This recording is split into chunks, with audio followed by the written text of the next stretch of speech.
नमस्कार दोस्तों, स्वागत है आप सभी का आपके अपने यूट्यूब चैनल पे। चैनल पर नए हो सब्सक्राइब कर लीजिएगा, बेल आइकन को प्रेस कर दें ताकि वीडियो की नोटिफिकेशन आप तक पहुंचती रहे। तो बहुत इंटरेस्टिंग कंपनी है सोना कॉम्स, यानी सोना BLW प्रिसीजन फोर्जिंग लिमिटेड, जिसका दूसरा नाम है सोना कॉमस्टार। आज अगर देखेंगे तो 7% की गिरावट देखने को मिल रही है।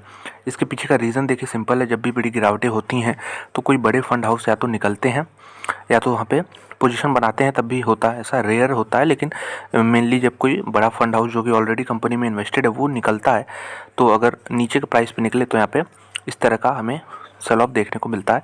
इसको आप मैच कर सकते हैं वॉल्यूम के साथ। अगर वॉल्यूम भी बढ़ा रहा है तो आप समझ जाइए कि ऐसा होगा। तो क्लैरिफिकेशन निकल के आता है और ये जो ब्लॉक डील होती हैं शाम तक आ जाती हैं, लेकिन हाँ, एक दिन पहले भी न्यूज़ आ सकती है कि अगले दिन ये बेचने वाले हैं।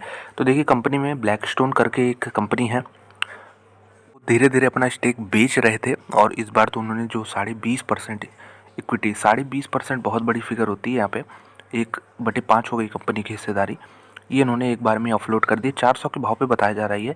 तो यहाँ पे करंट प्राइस जो क्लोजिंग हुई है वहाँ पे 5-6 रुपये नीचे यहाँ पे सेलिंग हुई है। तो आज के दिन 7% है यहाँ पे नीचे। एक महीने का डेटा देखेंगे तो एक महीने में 11% है, एक साल में भी कुछ खास रिटर्न है नहीं, 41% है। तो बहुत लोग इसको ऊपर के भाव पे ख़रीद रहे थे। नो डाउट कंपनी अच्छी थी, लेकिन फिर बाद घुमा फिरा के आ जाती है वैल्यूशंस पे। अगर आप 600-700 पे इसको ख़रीद रहे थे तो आपके पास यहाँ पे गेन करने के लिए बहुत कम रूम था ऊपर, हाँ, खोने के लिए नीचे काफ़ी ज़्यादा यहाँ पे डाउनसाइड था। तो सोच समझ के करना चाहिए यहाँ पे।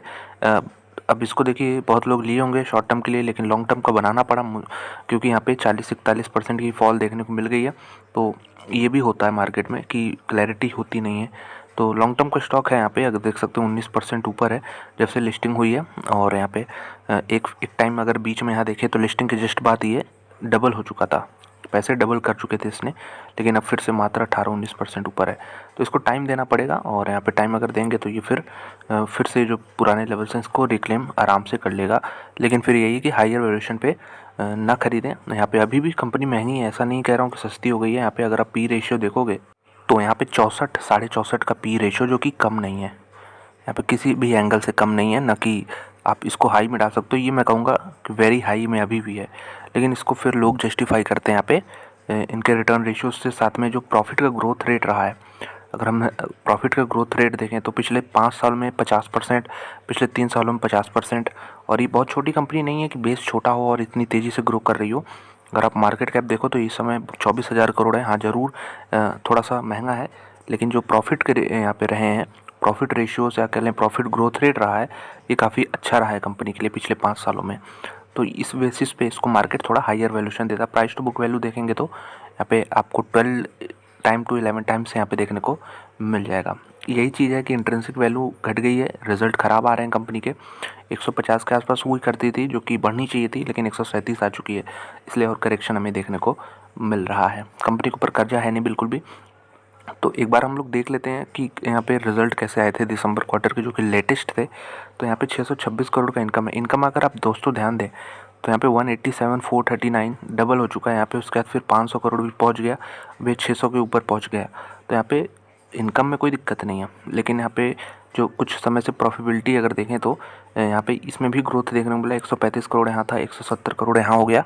उसके बाद अगर बात करें तो नेट प्रॉफिट की, शुद्ध मुनाफा जो होता है वो ऐसा भी नहीं इसमें कोई दिक्कत है। देखिए 96 करोड़ है, 83 करोड़ था यहाँ पे। लेकिन जो ऐसा है ना, ग्रोथ रेट रहनी चाहिए थी, वो हल्की सी थोड़ी सी पिछले क्वार्टर में कम हुई है। ऐसा नहीं कर रहा हूँ नेगेटिव हो गई, लेकिन हाँ, ग्रोथ रेट जो पहले बहुत तेज़ी बढ़ती थी वो हल्की सी यहाँ पे कर्व हुआ है। तो ये चीज़ मार्केट को यहाँ पे पसंद नहीं आया होगा, इसलिए वैल्यूएशन थोड़े जो हैं महंगे थे वो कम हुए हैं। कम होने के बावजूद अभी महंगे हैं। इसका मतलब है कि कंपनी कहीं ना कहीं मार्केट इसको अच्छे नज़रिए से देखता है कि आगे चल के बहुत अच्छा करने वाली है। तो वक्त बताएगा, लेकिन अभी तक पिछली हिस्ट्री कंपनी की सॉलिड रही है।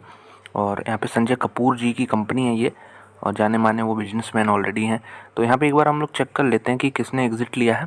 प्रमोटर्स में हम जाते हैं तो यहाँ पे अगर आप देखोगे 20.5% किसका है, सिंगापुर VII टॉपको ली PTE लिमिटेड। ये अजीब सा नाम बनाया गया है। ये देखिए ब्लैकस्टोन की ये कंपनी, ब्लैकस्टोन ने ये कंपनी बना के यहाँ पे इसमें इन्वेस्ट की। तो देख सकते हैं, मैं बता रहा था 34% थी पहले, हिस्सेदारी लगातार बेच रहे थे। 14% शायद एक साथ बेचा, यहाँ पे देख सकते हैं 34 से सीधे 20 हो गया, और आज इन्होंने 20 भी कर दिया खाली। तो 0% हो चुके हैं इसमें।